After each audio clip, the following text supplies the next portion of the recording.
Hey everybody, it's Party Elite, and today we're continuing our mini-series deep dive into Total War Warhammer 3 speculation and taking a look at the Daemons of Khorne. A near certain contender for one of the launch factions in Total War Warhammer 3, whether they're grouped together as one faction or each given one of their own, Khorne is a chaos god that goes hand in hand with Total War. If you're familiar with cries of blood for the Blood God and skulls for the Skull Throne, you are familiar with the core essence of this ruinous power. Typically shown opposite Slaanesh, the chaos god we discussed in our previous video, Khorne is the god of blood, war, and murder. Under his domain are the most base, violent instincts, hate, rage, war, and he derives power and satisfaction from every act of killing. The more brutal and bloodthirsty, the better. In fact, while Slaanesh enjoys a beautiful and precise battle, Khorne despises it, wanting brutality over all else. As such, his power is furthered by any and every act of violence, whether it's in his service or not. Beyond that, he's also associated with courage and honor. The courage and honor that a warrior should aspire to. Valorous deeds are rewarded by Khorne, while the craven are punished.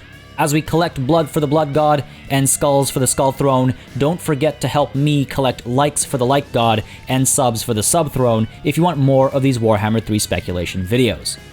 Now, Khorne's translation into a game with war in the title twice should be a pretty simple matter, but despite how one-dimensional he might sound, there's a lot of depth and variety to his ways, and I'm going to suggest some things that might subvert expectations, hopefully in a good way.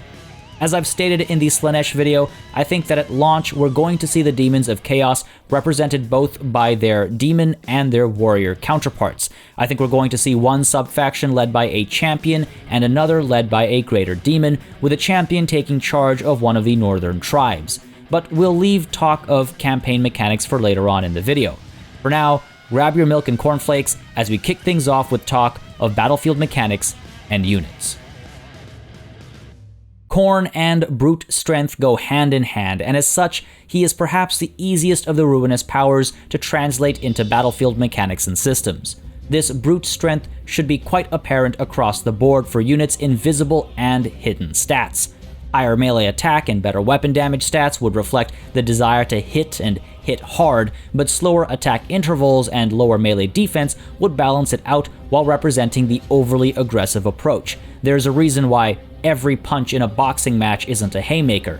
Hitting heavier means taking longer to hit, and it also opens you up to getting hurt.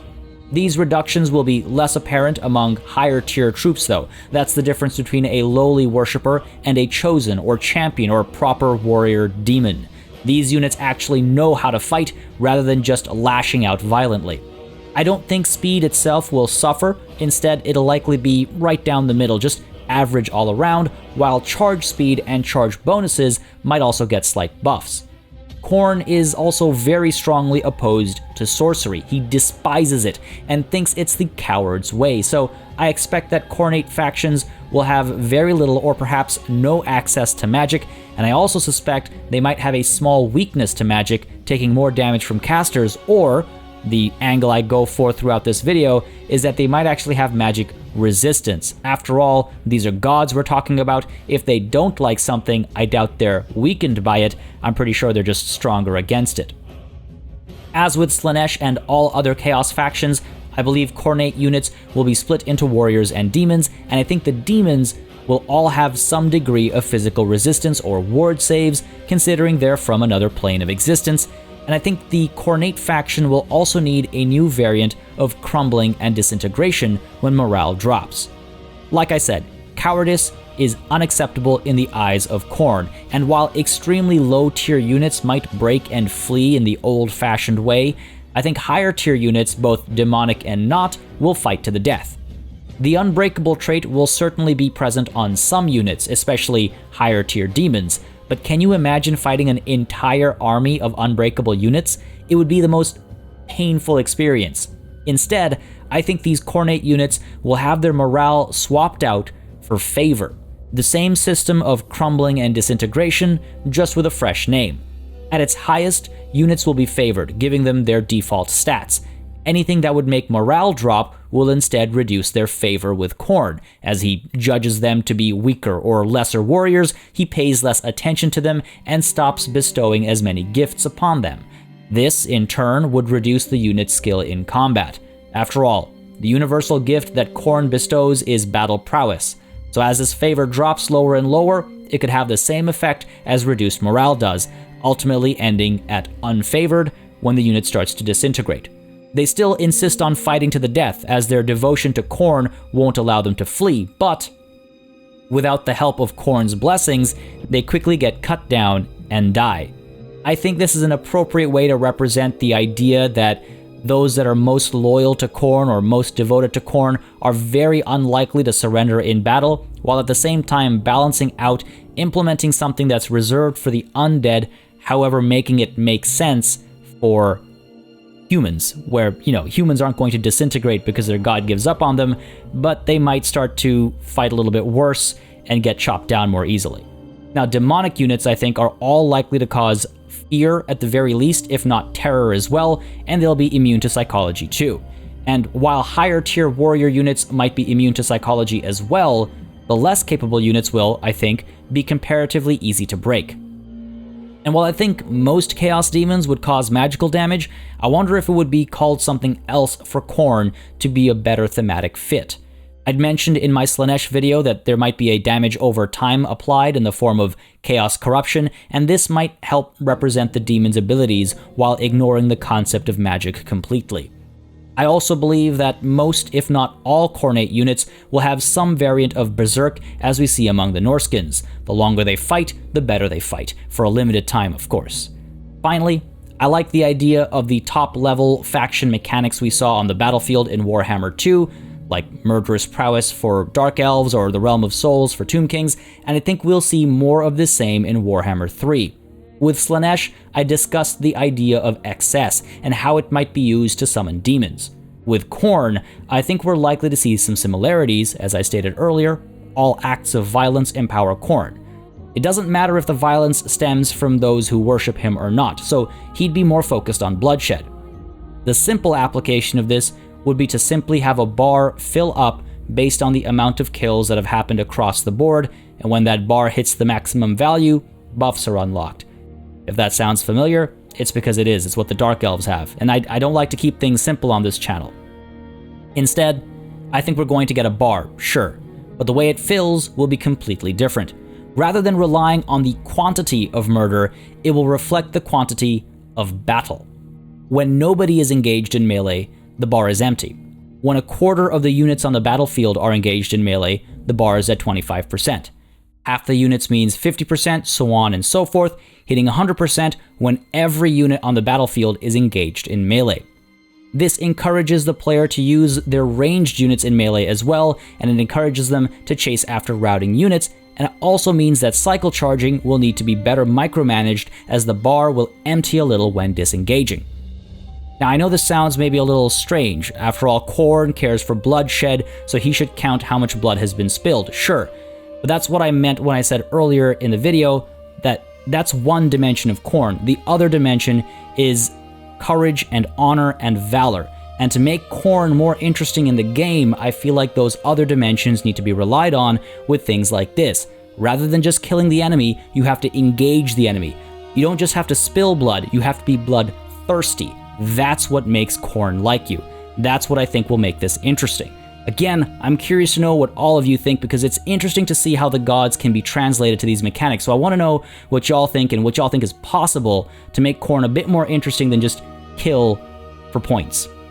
Now, the benefits of this bar I think will largely be numerical. I think the more full it is, the higher melee attack and weapon damage we'll see, as well as increases to speed and charge bonus. It might come with a touch of physical resistance at the highest levels, if only to reflect the extent of increased battle prowess that Khorne has gifted the army with. At 100%, meaning if the player is able to engage almost every single enemy unit, I think a greater Demon of Khorne will be made available for summoning. Again, like Slaanesh, I don't think it would require any form of sacrifice and will instead be summoned out of thin air. Unlike Slaanesh though, I think only one summon will be available per battle. But enough talk of generic mechanics, let's get specific. As I've said previously, I don't think the Dark Gods themselves will be present in-game as anything more than references in the text. Instead, we're going to see their bidding executed by their champions, demons, warriors, and worshippers. If we're expecting 2 legendary lords for each faction at launch with a total of 4, Khorne might eventually be tied in with a Norska rework, introducing Valkia the Bloody as a legendary lord leading another sub-faction, but there are many champions and demons to choose from to provide some fresh content instead. I will say though, a Valkia the Bloody Norskan sub-faction might be the pre-order bonus. It's a possibility. It's something that can be played in both Warhammer 1 and 2, and it leads nicely into Warhammer 3 potentially. But we'll set that aside for conversation for a later video. I think we're likely to see here instead Skarbrand leading the more demonic sub-faction, and on the flip side, I think we'll see, oh god, Egil Styrbjorn. Styrbjorn will be leading the warrior faction. I don't know how to pronounce his first name. Now, there are countless options, especially for Khorne, but for today's conversation, let's go with Skarbrand and Styrbjorn. Skarbrand, also known as the Drinker of Blood, or perhaps the less violent Wrathful Reaper, or even the almost friendly-sounding Exiled One, was once one of the greatest of Khornate demons, and I'm not sure if we're going to see pre-banished or post-banished Skarbrand, but the short way to put the story is this. Skarbrand was, and probably still is, the #1 name on the skull collecting leaderboard. He has fought the enemies of the Blood God in the mortal planes and in the realms of chaos, an endless war in many ways, battle after battle, just piling on skulls of all manner of beings. Unfortunately, his high standing with Khorne was his undoing. Tzeentch, the chaos god of change, was very easily able to turn the pride and hubris of Skarbrand into foolish overconfidence, driving Skarbrand to strike at Khorne when his back was turned. Khorne, being a literal god, was physically unfazed, but the betrayal and minor scuff on his beautiful armor infuriated him. He's a god with feelings.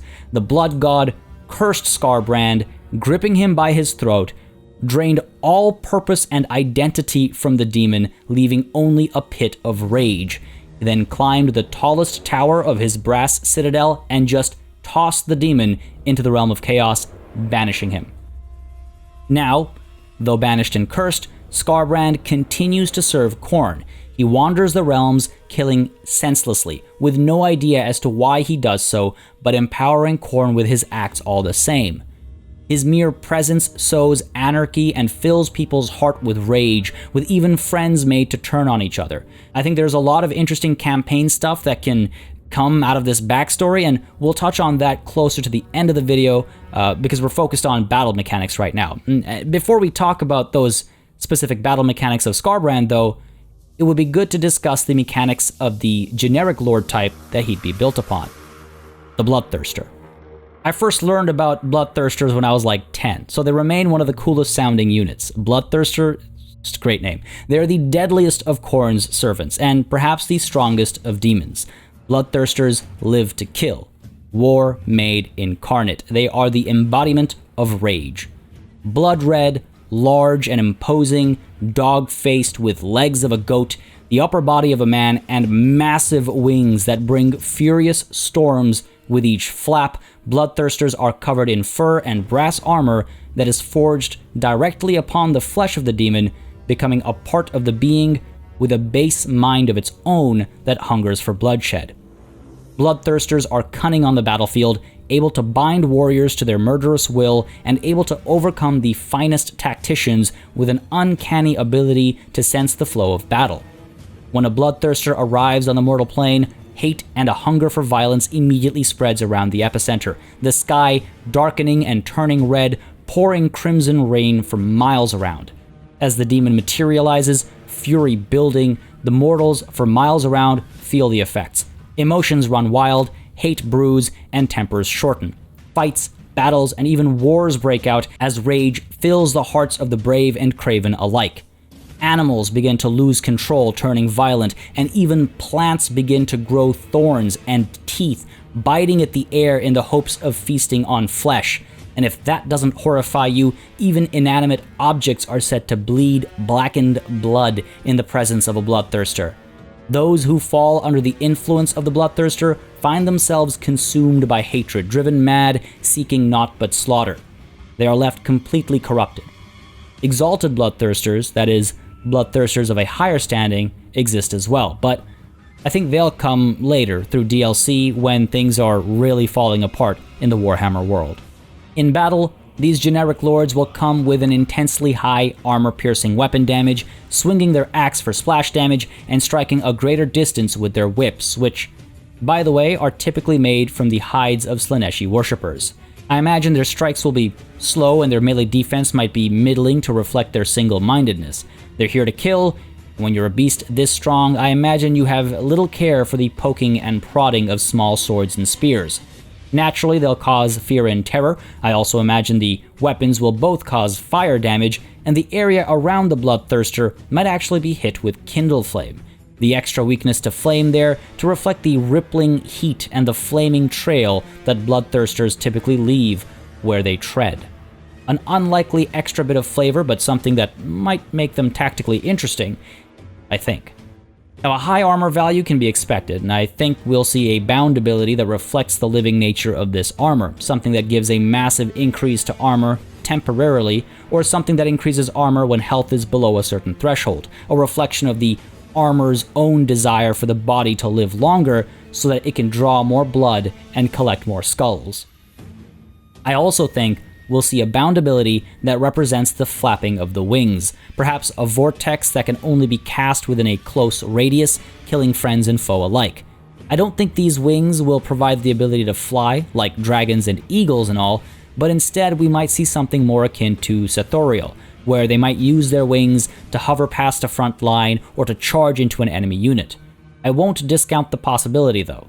It's often said that Bloodthirsters fight with increased fury in the presence of an enemy sorcerer. Such is the hatred Khorne holds for the magically inclined, and I'd like to see this reflected in-game in a way that doesn't unfairly punish opponents for bringing casters. Perhaps a slightly increased miscast chance or a reduced flow of winds of magic in the presence of a Bloodthirster makes most sense. Only within a radius or when an ability is used though, perhaps. Likely to come in with magic resistance as well as maybe physical resistance, I suspect we'll see missile resistance to reflect the thick hide and armor, and I imagine these things will also have an aura that buffs the fighting capabilities of all units in a radius around them. It'd be interesting to see if this buff applies to units on both sides of the battlefield. Again, Khorne wants to see blood. He doesn't care who it comes from, he doesn't care who sheds it. Would the Bloodthirster simply increase the capabilities of all around him, worshipper or not, in an attempt to fulfill this desire for, ultimate destruction? Perhaps this aura gives weapon damage and melee attack buffs while debuffing melee defense. This would require the player to plan where the Bloodthirster goes depending on where it might help or hinder based on those stat changes between the units involved. Realistically, I think it's more likely that a buff like this will simply apply to allies, ignoring foes, because it's probably overcomplicating things otherwise. Now, Bloodthirsters exist as 3 variants. The baseline Bloodthirster of Unfettered Fury, armed with a double-headed axe and a whip. The Bloodthirster of Insensate Rage, armed with an enormous double-headed axe. And the Wrath of Khorne Bloodthirster, with a double-headed axe and a massive flail. I don't think we'll see them all separated at launch, and instead we might see them added through DLC or as free content at a later stage, but if we do see all 3 of them, they could provide us with some variations. For example, the Bloodthirster with the axe and whip could be anti-infantry, the one with the double-headed axe could be armor-piercing, and the one with the double-headed axe and a massive flail could be anti-infantry and armor-piercing, something like that. Again, it's all speculation, so just throwing it out there. Now, building on that, Skarbrand will have beefier stats, particularly in the melee and damage departments, but will also feature some interesting changes to abilities. For one, when he was literally thrown aside by Khorne, Skarbrand's landing saw one of his wings get completely destroyed. So if we're seeing a post-banishment Skarbrand, I think we'll see him without any wing-related abilities, like the ones I mentioned earlier, though I suspect he'll have his Bellow of Endless Fury roar that causes damage like a breath spell in a cone shape. Also, rather than charging into battle with whip and axe, he'll come in with a pair of axes, each of which I suspect will be quest items. With names like Slaughter and Carnage, they have to be, right? Now, perhaps separate items that have individual effects as well as a set bonus makes most sense. Would be cool to see set bonuses being used in Total War Warhammer 3. I imagine having them equipped will greatly increase armor piercing and weapon damage stats, and these will certainly cause magic damage or some variant of it that still has the ability to bypass physical resistance. I suspect he'll come in with Frenzy, potentially also applying Frenzy to allies within a certain radius, and there's a chance his Frenzy will be the type that never goes away, no matter the circumstances. He might also apply Hatred, either faction-wide or in the Lord's Army, which is just a flat +10 to melee attack for all units, or something like that. It'll be interesting to see which iteration of Skarbrand we get. I believe 8th edition tabletop had post-banishment Skarbrand, so I suspect that's what we'll get at launch, but someone who's better informed, feel free to correct me in the comments. But let's set our demon aside for a little bit and talk instead of our champion. I know it sounds silly to set a champion next to a greater demon, but I think the warrior counterpart to each demonic faction is going to play an essential element to bring some interesting gameplay variety and options.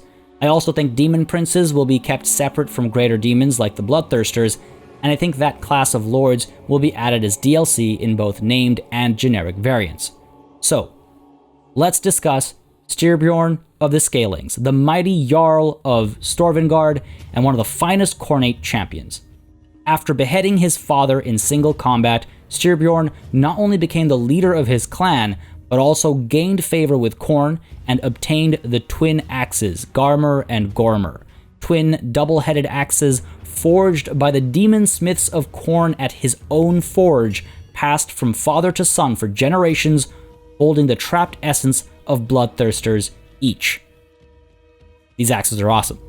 With Styrbjorn in charge, the Scalings did very well against Aesgar, Graylings, Vargs, Kurgan, and Hung alike, and the Scalings even allied with the Chaos Dwarfs in order to obtain weapons of war from them.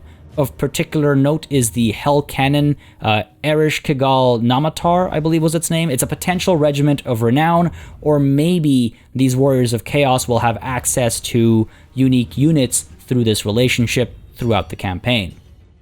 This man is an absolute beast. He's bested a Dragon Ogre Shaggoth in a duel, he's slain a Great Serpent, and he's even just wandered the Chaos Wastes simply to kill things, all while wielding his two axes and donning his Chaos Plate armor. But before we get to his finer points again, let's discuss the generic lord type he'll be based off of. The Chaos Lord in the first game provides a good baseline template off of which each Chaos Champion will be built, I think. For the generic Chaos Champion of Khorne, add on some extra armor, buff melee attack, weapon damage, and armor stats, and maybe throw in an immunity to psychology, and you're pretty well done. There's no need to reinvent the wheel here. I imagine we might see some variants, while other gods may have caster lords. I think Khorne will likely have those with great axes for armor piercing, those with halberds for anti-large armor piercing, and perhaps those with just simple axes or swords for cost savings without the armor piercing. Maybe swapping in a touch of anti-infantry bonuses instead. Styrbjorn will likely come in wielding his two axes, armor piercing, and anti-infantry, with high melee attack, defense, and weapon damage stats, and he'll also have a nice armor stat bolstered by his Chaos Plate. I imagine he'll also cause fear, have frenzy, and he might actually be devoid of any mount options, preferring to fight on foot, showing his courage and valor in the name of Khorne. Though again, I wouldn't be shocked to see him on a Juggernaut as an option. His tale of defeating a Dragon Ogre Shaggoth in single combat might translate into an anti-large stat instead of anti-infantry, or it's possible that he'll have an ability that maybe puts him into anti-large mode momentarily, but either designation of anti-infantry or anti-large would, I think, work based off of his stories. He kills a lot of people and a lot of beasts. That's what he does.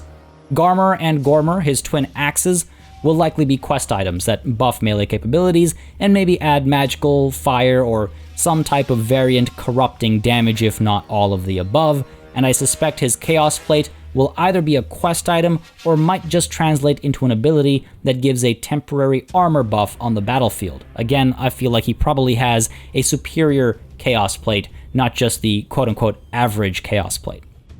As far as the rest of the roster is concerned, I think we can expect a lot of familiar Norscan and Warriors of Chaos units, though with an added twist for each of the gods' rosters, and then we'd see the addition of god-aligned units as well. So as far as heroes are concerned, I think we'll see exalted heroes with different weapons, similar to the champions, and this will make up for the lack of any sorcery. Again, Khorne hates magic.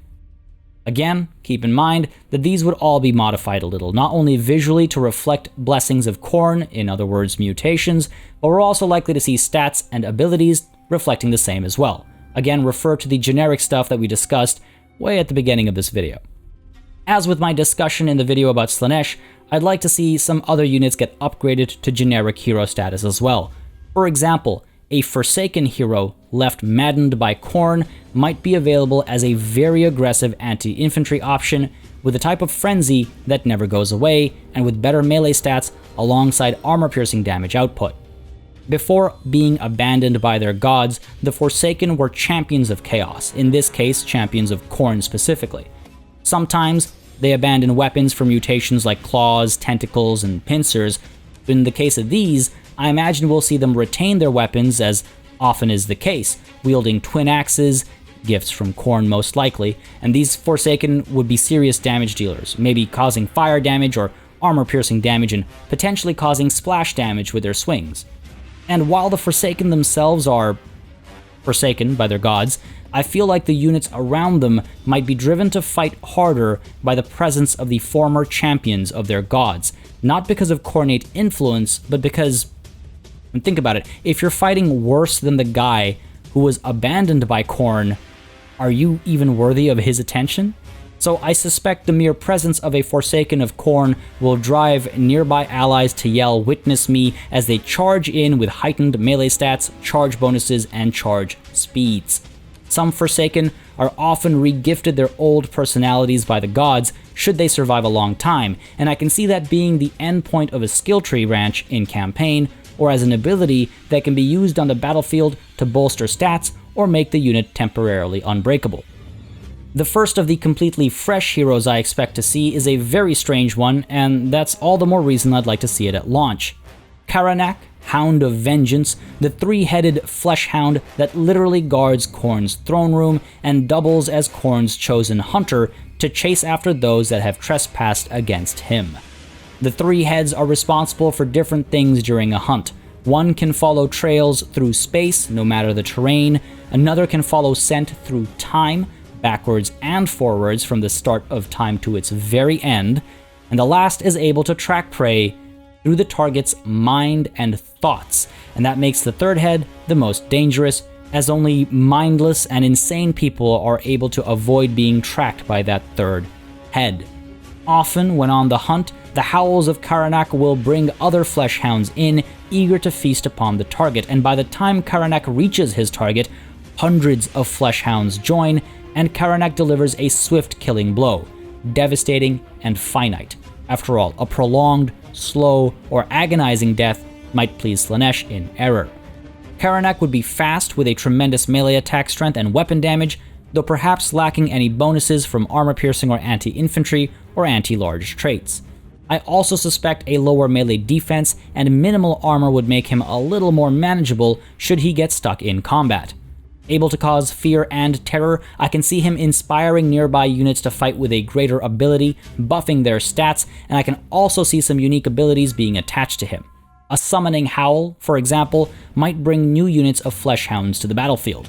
The focused use of the three heads might each turn up as an ability, perhaps bolstering stats such as speed and charge bonus, or perhaps hexing the target and slowing them down, or maybe even allowing hidden units to be more easily spotted. Basically, three different ways of expressing his ability to perform the hunt. Karanak himself might have Stalk and Vanguard deploy, and I imagine he'll come packed with some pretty ridiculous killing animations too. It's possible that Karanak will be a Regiment of Renown variant of Flesh Hounds instead, and that would kind of reduce how powerful he might be or how powerful he sounds, but I figured we can discuss him here because he might make an appearance as a hero unit instead. Again, he literally guards Khorne's court. Like, if that's not a hero, I don't know what is. Apart from all that, I think a Herald of Khorne can be an expected addition as well. Again, we might be delving a little into Age of Sigmar territory with the mention of Bloodmasters and all that, but I think the Herald of Khorne, or Bloodmaster, is an interesting and fitting unit to include. Built for melee, causing fear, if not also terror, with magic resistance, physical resistance, frenzy, fire damage, and perhaps a berserk-like ability, I suspect to see an unarmored, fast, dangerous unit. With all that said, I think the Herald of Khorne will also have some support capabilities, buffing nearby demons with increased stats. It's said that as the Herald fills with rage, the demons nearby are filled with madness, so perhaps the benefits from these buffs are higher and higher when the Herald has less health. Every 25% of damage, perhaps the benefits rack up, and when the Herald dies, all the benefits are gone. It would kind of reflect that the Herald is getting angrier as he's more hurt, and thus buffing the demons around him. Might make for some interesting gameplay that pushes players to take risks. I also suspect we'll see the Herald have a few mount options. Juggernauts, Blood Chariots, and Blood Thrones are all likely options from cheapest to most expensive, with the first giving a great boost to armor and speed and charge-based combat abilities, while the latter two add anti-infantry capabilities and further boost speed, though perhaps at the cost of armor. Juggernauts are literally made of metal, so anything else must have less armor. It's also possible that rather than simply having the Herald of Khorne with mount options, they'll be called Bloodmasters on foot, Skullmasters on Juggernauts, and Rendmasters on Blood Thrones, with Sacred Executioners potentially being added as DLC. But again, I think I'm venturing into Age of Sigmar there. The other unit categories will largely be dominated by units from the Warriors of Chaos faction, though again, each will be visually and mechanically changed to feel more like a Khornate variant. From color schemes to armor, and from bolstered stats to berserking, we're going to see these Warriors of Chaos lean towards the overall themes and ideas that we discussed earlier. I also suspect to see more mutations across the board from here on out, especially for the higher tier units like the Chosen. Expect weapons and armor to be fused into flesh, horns, claws, and other bestial symbols too. The idea here being the higher tier units have been blessed by Khorne more than the lower tier units. The only new melee infantry unit we'll almost certainly see is the Bloodletter. Synonymous with Khorne, Bloodletters are his foot soldiers, with most, if not all, carrying demonically infused Hellblade swords given to them by Khorne himself, fueling the strength and rage of the Bloodletter with each life it takes. This will likely translate into an ability. Their melee stats, middling but trending on the high side at the start of a battle, might see significant improvements the longer they remain engaged in battle, taking more lives to strengthen their own abilities further and further until an engagement ends. The blade itself will likely be armor-piercing and might bring some sort of extra damage type, be it magical, fire, or something new entirely, and they might also cause poison damage with the acid they spit. I can see them being immune to fatigue, and a tiny bit of armor will help balance the likely physical and magical resistance, and they might also have scaly skin for a little bit of missile resistance. I think Monstrous Infantry will introduce us to some generic Khornate demons, maybe allowing Creative Assembly to get creative with some new ideas here and there, but I have no specific ideas for Monstrous Infantry, so if y'all have any thoughts, feel free to share. I mean, we might see, specific variants of, again, Warrior and Norscan options here, but I can't think of anything quite unique, if I'm completely honest. Now, the Melee Cavalry category, though, will have some interesting new additions for sure. The Blood Crushers are almost guaranteed to be featured. Khorne's favored Bloodletters get to ride Juggernauts into battle, and these bad boys would likely come in with a smaller unit size, but with sizable damage output, especially on the charge. Big charge bonus and speeds would make the Blood Crushers into viable shock cavalry, with the danger with them being their insatiable desire to spill blood once engaged in combat. It's possible that they'll have some form of rampage that gets them stuck in combat, at which point their low melee defense might cause them to fall quickly, though not without causing a great deal of pain with a high melee attack and anti-infantry abilities first. We might also see the Skull Crushers of Khorne, a new Mortal Cavalry variant. Much like the Hellstriders of Slaanesh, these would be a blending the Chaos Knights with the Juggernaut mount to form a new, deadly, and terrifying cavalry unit. These are Chaos Knights that were gifted Juggernauts to ride because of how pleased Khorne is in their ability to collect blood and skulls, and I wouldn't be surprised to see variants. One with Axe, one with Great Axe for armor piercing, and one with Halberd for anti-large armor piercing. Skull Crushers might suffer from similar issues to Blood Crushers, charging in and getting reckless, tied down because of Rampage, and slowly being chipped down to death. They might also be the type to charge into battle without orders. This is something we've seen in previous Total War games, but I don't think we've seen it in the Warhammer series yet, where a unit just engages the enemy if they're close enough, and they don't listen to any orders that pull them away from that engagement. Now, it's said that it takes a very strong Chaos Lord to keep Skull Crushers in check, and I'd like to see that evolve as gameplay mechanics both on the battlefield and in campaign, which is why I want to see this kind of unwillingness to follow orders to hold. That's a very simple way to execute it, so maybe there's something else that could be done as well. Chariots will likely include the Blood Chariots and maybe also Blood Thrones, with the former being pulled by Juggernauts into battle, causing devastating amounts of armor-piercing anti-infantry damage, while Blood Thrones might remain as a mount option for Heralds, as I don't think they appear on the field without a Herald, but both of these units are likely to be quite devastating to any infantry that stands in their way should they arrive on the battlefield as separate unit choices. They will cause fear and terror as well, potentially, because both Rider and Beast, and even the Chariot, they're all demonic or demonically infused in one way or another, so we're going to be seeing fear at the very least, if not terror as well. Again, these Chariots might have trouble getting away when engaged, and as we well know, Chariots are not meant for prolonged engagements, so that might be their core weakness. Among the monsters and beasts, we're likely to see Chaos Furies added, though I think each Chaos God will have specific versions aligned to them. These are winged beasts with dragon-like faces, the weakest of the lesser demons, and they're perhaps capable of nothing more than harassing enemy artillery or ranged units. Again, we might get generic variants that are weaker, but also god-aligned variants that are a little bit stronger, depending on the god. I think we'll also see the Flesh Hounds, which will play a role similar to Warhounds, with maybe a little bit of extra weapon damage, magic resistance, and maybe frenzy to make them feel really cornate.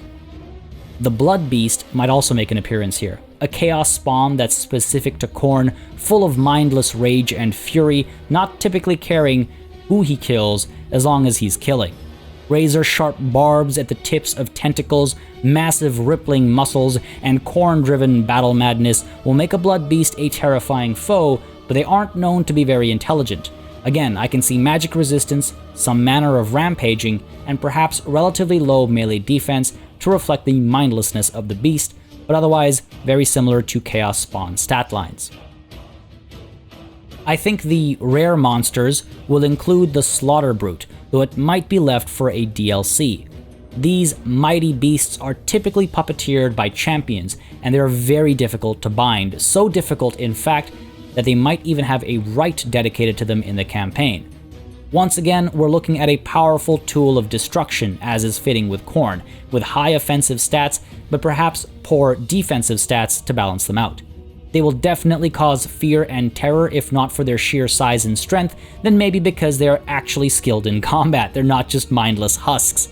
I think there's an opportunity for a very interesting mechanic here, where the Slaughter Brute might, when very low on health, go completely wild, like elephants from Rome days, just killing anything it wants to until it eventually dies. This is to reflect the fact that if the person that the Slaughter Brute is bound to dies, they tend to go wild, and they kill anything and everything they can. We might see some alternative greater demons of Khorne here as well, under the rare monsters category, and while the Bloodthirsters could fit here, they just seem more fitting to lead armies, especially because of Skarbrand. So there's some thinking to do here, and I'm curious again what y'all might think would fit snugly in this category for Khorne. To wrap this section up, I think Khorne will have access to an artillery piece as well. It's the Skull Cannon, and that'll act similar to War Wagons in that these are cannons mounted atop chariots, so mobility mixed with artillery. It's able to replenish hit points. It's also able to fire while moving. I suspect a low ammo count or poor accuracy might keep these artillery pieces in check, but they sound sufficiently devastating because you can keep swiveling them around, moving them to ideal positions, and you can keep shooting while you're doing all that. Now that's all the talk of units for the day, I think, at least for me. As always, I'd like to know your thoughts as far as the roster is concerned. I know I tend to have wackier ideas at times, but for me that's part of the fun in speculation. So again, let me know in the comments what you think we might see with regards to lords, units, and mechanics as a whole. Meanwhile, I'm going to turn my attention to the campaign map, talk about starting positions and potential campaign mechanics. There's some really cool thoughts here, I think. Now, while I previously suggested that each Chaos God will likely see at least one start position close to the Realm of Chaos, I don't think that's the case for Khorne.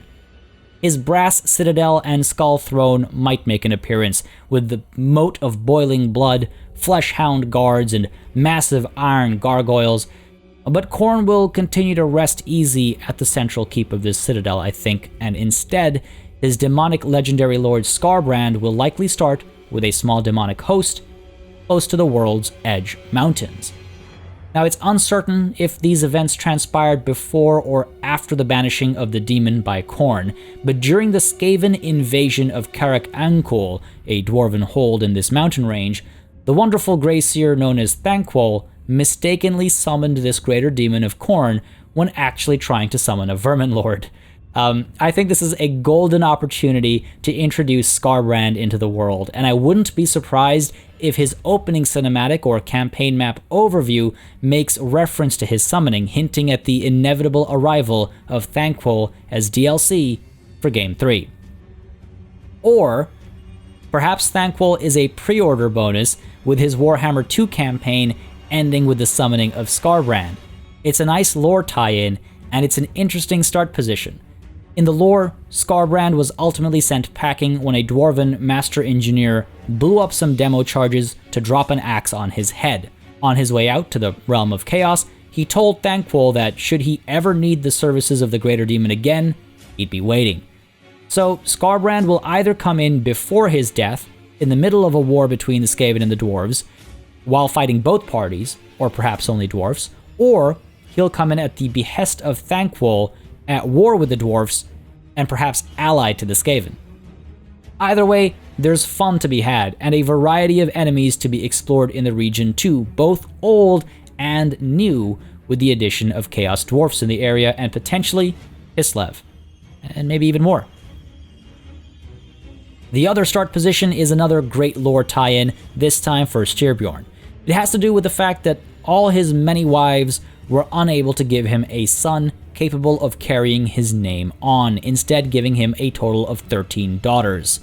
Then, one day, a shaman received a blood vision from the gods. The woman that would eventually bear Styrbjorn a son was in Bretonnia. And so, off the coast of Bretonnia is where Styrbjorn will start, slaughtering in service of his god and of his line. The actual story of this war is brutal and bloody, with Styrbjorn ultimately bedding a witch who possessed a Bretonnian woman in order to lay with him and produce a son for him, but that same witch also tried to poison Styrbjorn so that she could raise the child herself to eventually sacrifice him to the gods in exchange for immortality. I said that very slowly because there's a lot of moving parts to it. Styrbjorn has a baby with a Bretonnian woman who was possessed by a witch who wanted to have the baby on her own, wanted to kill Styrbjorn, wanted to kill the baby, wanted to gain immortality. That's the gist of it.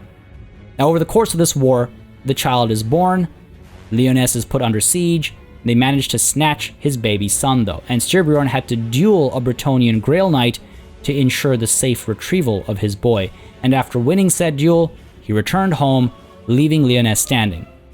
Eventually, 50 years later, Styrbjorn's son returned to Bretonnia for a duel of his own, but though we don't know for sure, it's pretty clear that he was not as successful as his father once was. So, we might enact Styrbjorn's vengeance upon Bretonnia and all those who dare to associate with those that killed his son, or we might be involved in that first war against Bretonnia, where his son gets kidnapped and, well, birthed and then kidnapped.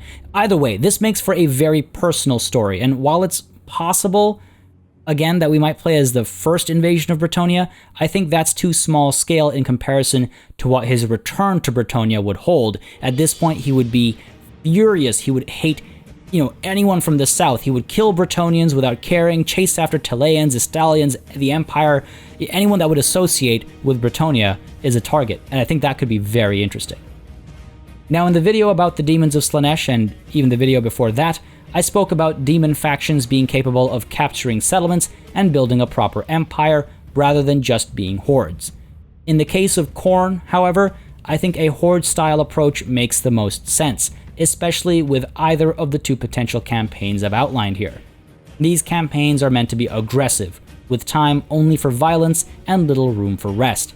So when a city falls, I think there will either be the option to raze it, or perhaps to build a shrine to Khorne. The latter would provide a constant supply of corruption in the region, would potentially reduce the potency of magic in nearby provinces, and would also allow for the recruitment of demons in the area as well. The former would just leave a burnt-out husk, but perhaps Khorne would be more pleased when you raze a town. I think the Khornate armies will, as such, rely on horde-style building and recruitment for mortal units, but rely on traditional, local recruitment in regions with shrines for the purpose of recruiting demons. But let's talk a little bit more about the pleasing of Khorne. The distribution of power in the Chaos Wastes are said to wax and wane, reflecting the relative power of the Dark Gods influenced by the actions of mortals and their fueling of the darkness. In its simplest form, this might translate to faction-wide buffs and debuffs. This distribution might change at random, or it might be paired with events that involve a little bit of decision-making. With a bit more involvement, we might see a number line bar that fills and depletes over time based on actions that are taken, including, for example, the building and upgrading of these Khornate shrines. The waxing and waning should directly affect the efficiency of demonic elements in armies, buffing or debuffing stats, weakening their replenishment rates, or perhaps even causing attrition when waning. Beyond that, it should also influence things like public order, as the happiness or dissatisfaction of the gods would affect how the people feel. An interesting way to implement waxing and waning might involve a contest of numbers between the player god and the opposing god. So for example, when Slaanesh is doing better than Khorne, Khorne will be waning, and when Khorne is doing better than Slaanesh, Khorne will be waxing. I'd like to see the gifts of the Dark Gods make an appearance as a mechanic as well. Every once in a while, the faction should be tasked with accomplishing an ordeal, in the case of Khorne, probably involving a lot of indiscriminate killing. This basically becomes a mission-giving mechanic, but with twists. On completing the ordeal, a gift will be given to the faction. On failing it, however, a punishment must be given instead, and I can't imagine Khorne punishes lightly. I think both gifts and punishments can come in the form of assignable items. Gifts and punishments can be anything from mutations to actual physical items, though they shouldn't take up equipment slots, instead being registered as attributes or traits on a character to represent how it's kind of imbued or attached to them directly. And they should be a compulsory assignment when received. One doesn't simply say no to the Ruinous Powers. Then there are the Marks of Chaos, mutations that are available as assignable items, but once assigned, they remain permanently attached to the unit, even dying with them. In the case of Khorne, I suspect these to be simple things like hardened flesh that helps with missile resistance, or the fusing of one's weapons to their bodies. The ability to cause fear and terror as a result of blood-red eyes and increased battle fury are also potential options here. The goal is higher melee stats and higher damage output in general. Rites should be making a comeback in Game 3 as well, as they made sense in Game 2, and when all hell is literally breaking loose, they make even more sense. I can see Khornate factions having a variety of rites to summon units like the Slaughter Brutes I'd mentioned earlier, or to instigate a blood frenzy in a province, resulting in attrition and public order debuffs. I suspect we'll also see at least one rite that buffs melee capabilities faction-wide, and perhaps one to summon a particularly powerful Bloodthirster. Maybe this is how Exalted Bloodthirsters or some of the higher tier ones get implemented as heroes. Demonic agents like the Herald of Khorne will definitely help spread corruption, and I can see them being able to attack an army or a settlement to damage troop counts and garrisons. Alternatively, we'll get more of an assassin's take where they're made for wounding target characters, collecting skulls for a particular throne. With no magic to discuss in the halls of Khorne, that about wraps things up for this video.